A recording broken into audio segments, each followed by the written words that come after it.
UFC 329 is official and the card is absolutely stacked. I am very, very surprised by how good the card is. I figured that they were going to make the card absolutely shit because McGregor would sell it all. That's normally what they do with these Conor McGregor pay-per-views. But McGregor's back and they made the card very, very good. I'm going to go over it today, give you guys my full card predictions and breakdown. I mean, not really my full card predictions and breakdown. It's not really a full card predictions video, but I'm kind of just going over the card, going over some fights that I love, going over the main card, giving my thoughts on it. And first of all, before we talk about any of the actual fights, Robert Whittaker on the prelims under Gable Stevenson. What are we doing, UFC? Gable Stevenson is absolutely not quality of being on the main card of this pay-per-view. Absolutely not above Robert Whittaker making his light heavyweight debut. Bobby Knuckles, man. Top 10 at middleweight. Former champ, defending champ. Had amazing fights throughout his career. Makes his light heavyweight debut, you guys don't even care. I mean, if he beats Nikita Krylov, he's going to be asking for who's my number one contenders matchup, you know?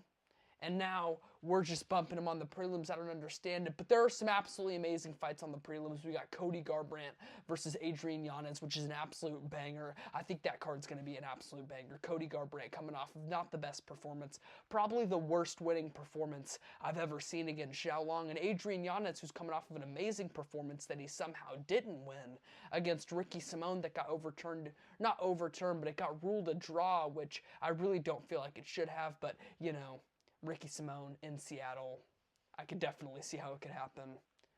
Adrian Yanez looked very, very good in that fight. His boxing looked very sharp. I think Cody Garbrandt versus Adrian Yanez is going to be a boxing, it's going to be a, what is it, like a boxing fan's delight, you know, a boxing fan's masterclass. It's going to be an absolutely amazing, it's going to be real fast hands from both guys, so I'm extremely excited for that fight. You got Damian Pinos on the prelims as well. He's an amazing prospect. I think he's going to be very good in the future.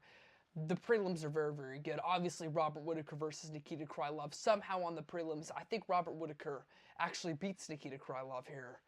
He could get taken down and beaten up. I don't think he gets chin, though. And that is something that I really worried hearing about Robert Whittaker going to 205. I thought, oh, he's going to get knocked out by these guys. But Nikita Krylov is a guy that doesn't really have much power, so I could absolutely see Robert Whittaker beating up, just kind of dancing around, using his karate style, dancing, bouncing around, and beating up on Nikita Krylov. I really hope he wins, man. Robert Whittaker, he's so likable. He hasn't looked great in his recent performances, but I really hope that after a pretty long layoff, he can come back better at his 205 debut, make a statement, man. Make an amazing performance over Nikita Krylov, but moving on to the main card. Sorry, I had like a burp, kind of like a burp coming a little bit, and then I smacked my lips. Dude, I be smacking my lips a lot, I noticed in my videos. My mic's right here. You know, I'm smacking my lips. It's just, you know, I'm sorry about that, right? But we got Gable Stevenson taking on Elijah Ellison. They're giving Gable Stevenson an absolute can in his debut in the UFC. I'm not surprised by this. Gable Stevenson really did not look that good on the regional scene. He kind of looked like a plotty heavyweight out there. And even on the ground, like in his last fight on the ground, first of all, he got rocked with a spinning wheel kick, landed flush on his chin. And then when he took the guy down, the ref stood him up because he was doing no damage on the ground, and he literally got stood up from half guard on top because he was just doing nothing on top. And that's regional scene heavyweights. Like, I could only imagine how boring he's going to be to these ranked guys at heavyweight, or even unranked guys at heavyweight, but heavyweight absolutely sucks. Maybe we could see Gable Stevenson get to the top. He is an athlete. I think he's going to get past Elijah Ellison. He better get past Elijah Ellison. He's going to be a huge favorite. They're giving him a can in his debut. And, yeah, I mean, if Brandon Pericic is going to get him out of there in round one, I think Gable Stevenson's definitely going to beat him up. So I'm taking Gable Stevenson in that fight with Elijah Ellison. But Loner Kavanagh taking on Brandon Royval is an absolute banger moving up the pay-per-view. I think that Loner Kavanagh is going to beat up on Brandon Royval, though, man. Royval, he's coming off of a couple fights where he took big damage in both fights. He got knocked out badly by Manel Kape in his last fight, and then before that, he had a Fight of the Year contender, and he went to absolute war with Joshua Van, and he took big damage in that fight, too. So I think that Royval he's gonna lose a step in this fight. I think he's gonna seem like he kind of lost a step going into this fight. I don't think he beats Loner Kavanagh. I think Loner Kavanagh is going to box the head off him. He's going to have a power advantage. Brandon Royval, he's going to be flinging these noodle punches out there. He has no power on him. He flicks these pitter-pat jabs out there. I don't know if it's going to do much damage to Loner Kavanagh. Loner has great calf kicks. Royval's very susceptible to those. He's got super skinny legs, super small calves. I think Loner Kavanagh can beat up those calves, hurt his legs, outbox him on the feet. He's going to have a big power advantage, and maybe he knocks out Brandon Royval, because Brandon Royval used to be known for having a very good chin, but he got dropped in the third round of that Joshua Van fight and took big damage, and then he's coming off of a bad knockout loss against Manel Kopp, where he got knocked out badly in round 1. Basically, the first punch that landed clean on his chin just put him down and put him out. It was an absolutely terrible performance from Brandon Royval, and I think that Loner Kavanagh is probably going to TKO him here in round 2 or round 3. But moving up the card, Corey Sandhagen taking on Mario Bautista. I think Mario Bautista, man, I think he's going to put on an absolute statement performance in this fight, and I think that he's going to shock a lot of people in this one. Corey Sandhagen definitely has seemed like he's lost a step. He didn't look great against Merab, and in the fight with Davis and Figueiredo, it was a little bit anticlimactic, and besides that, his recent performances hasn't been the best. His fight with Rob Font was extremely boring. He went to a split decision with Chito Vera. Obviously, shouldn't have been a split decision, but Corey Sandhagen, he hasn't been looking the best recently. He's looking like he's maybe lost a little step, and he's been looking like he might get exposed by a real prospect that's really legit. And I think that Mario Bautista is really legit, and I think that he's going to go out there and he's going to make a statement, and he's going to beat Corey Sandhagen in this one. I think it's going to be a very close fight. Probably like a 29-28 decision or something like that. But Mario Bautista, he's very, very good at mixing it up on the ground. Even on the ground, he's extremely active. He's not like...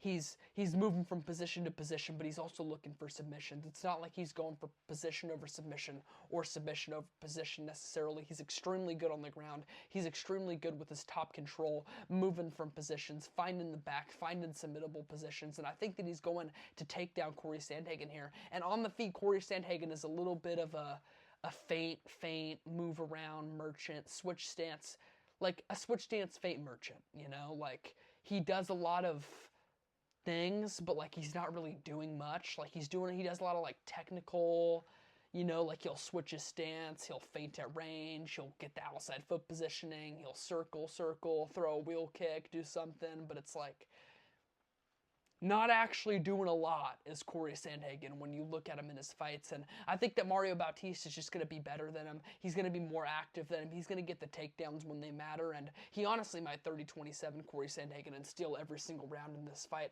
I could absolutely see him winning this fight, and I'm going to pick him to win this fight. So give me Mario Bautista to beat Corey Sandhagen and probably get a #1 contenders fight or just a title shot off the rip just like that. But yeah, moving up the card, the co-main event, we got some title fights. No, we don't. Why am I blanking on what the co-main event is right now? I'm completely blanking. It's Paddy Pimblett and Benoit Saint-Denis. What in the world am I doing? I'm not restarting this video.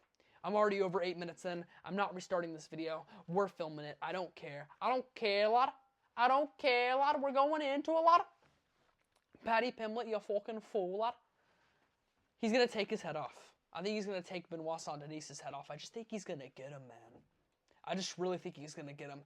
I do think Paddy's going to win, but I was kind of joking when I said that. Benoit Saint-Denis, I think it's an absolutely terrible stylistic matchup here for Benoit. I think Paddy is a terrible matchup for Benoit Saint-Denis because Benoit, his wrestling, it's good, but his jiu-jitsu's not the best. He's pretty slow on the ground. His takedown entries are very slow, and I think that Paddy Pimblett's going to out-grapple him. I don't see Benoit just taking him down and beating him up on the ground. And on the feet, although Paddy Pimblett, his chin's way up in the air, he's kind of slow. He's definitely open to get hit. I think Paddy's got a better chin than Benoit Saint-Denis. I definitely trust Paddy Pimblett's chin more. If you look at Paddy Pimblett's fight with Justin Gaethje, I think if Benoit fought Justin Gaethje right now, he would probably get knocked out cold, man, unless he took down Gaethje, which... Why didn't Paddy take down Gaethje earlier in that fight? I feel like if Paddy Pimblett tried to take down Gaethje in round 1 or round 2, he would have won the fight, but that's besides the point. Paddy Pimblett. I don't think he's going to strike with Benoit as much as he was striking with Justin Gaethje. I think Paddy Pimblett is going to look to grapple in this fight, and I think that he's going to out-grapple Benoit Saint-Denis. And on the feet, Paddy is dangerous. I think he's very underrated. His defense is lacking. His chin sticks way up in the air, but his chin is very, very strong. It's hard to knock Paddy down. It's hard to put Paddy away. He's a scouser. He doesn't get knocked out, of course. And his boxing is very dynamic. He has pretty fast hands. He has good kicks. He does a very good job at stringing combinations together, and he was landing some pretty big shots on Gaethje, and he had his moments in that fight with Justin Gaethje. I think that he took rounds 3 and rounds 5 on the feet with Justin Gaethje, and with Justin Gaethje having 2 eye pokes and a nut shot, you could argue a point deduction. You could argue a draw for Paddy Pimblett there in that fight, but I'm not even going to go there. I think Paddy Pimblett wins this fight. I know I'm glazing Paddy, but I'm just sick of the Paddy hate recently, man. Everyone's writing off Paddy. I see a lot of people writing off Paddy going into this fight. But if you look at Benoit's recent performances, the Roofy win is amazing, but he has some bad losses, man, and he looks so slow. He looked so slow on the feet against Dan Hooker. Dan Hooker hurt him to the body in their fight, and I get, dude, like, I don't think Paddy Pimblett's just going to be able to get taken down and beat up like Dan Hooker was. And on the feet, Dan Hooker looked very, very good. He hurt Benoit to the body. He hurt Benoit to the body, and he had a big speed advantage on Benoit Saint-Denis. And when Dan Hooker has a speed advantage on you, we got problems. You got problems, my friend. That's all I got to say. But I'm taking Paddy Pimblett in this fight. I think he's going to win by decision. I don't think he finishes Benoit Saint-Denis, but I think he's going to stuff some takedowns. Maybe, Maybe participate in the grappling as well. Maybe engage in the grappling on his own terms and try to take Benoit's back or drag Benoit to the ground. But either way, I think that he 29-28's Benoit here. Benoit probably takes around, but I think that he slows down. I think he gets caught more on the feet. And I think that Paddy just out-damages Benoit and beats him here. So give me Paddy Pimblett, probably by unanimous decision, but I could see him TKOing Benoit. But on to the main event. Conor McGregor, Max Holloway. I've done a lot of discussing about this fight. I made a video on it. I made a short on it. I don't think Conor McGregor wins. I think Max Holloway beats him up and knocks him out. But at 170, it could be interesting. We'll see. But Conor McGregor, he looks very slow at 170. Looks kind of fat at 170. He's not the leanest 170-er if you look at McGregor's fights at 170. And I'm just not sure how he really beats Holloway here. Maybe he knocks him out early. Maybe he knocks him out in round 1 or round 2. But that's really Conor McGregor's only hope. Overall, I'm taking Max Holloway to win by knockout. Overall, if you guys like the video, subscribe to my channel, comment down below, let me know what you guys think. I want to know, let me know which fights you think I'm getting right, which fights you think I'm getting wrong, which fighters I'm glazing, which fighters I'm maybe underrating. But overall, yes, like the video if you like the video, subscribe to my channel, give me your thoughts and opinions, and give me some, critiques and advice on how I can be better, and yeah, boost the algorithm and all that stuff. Subscribe to my channel, and who's with me?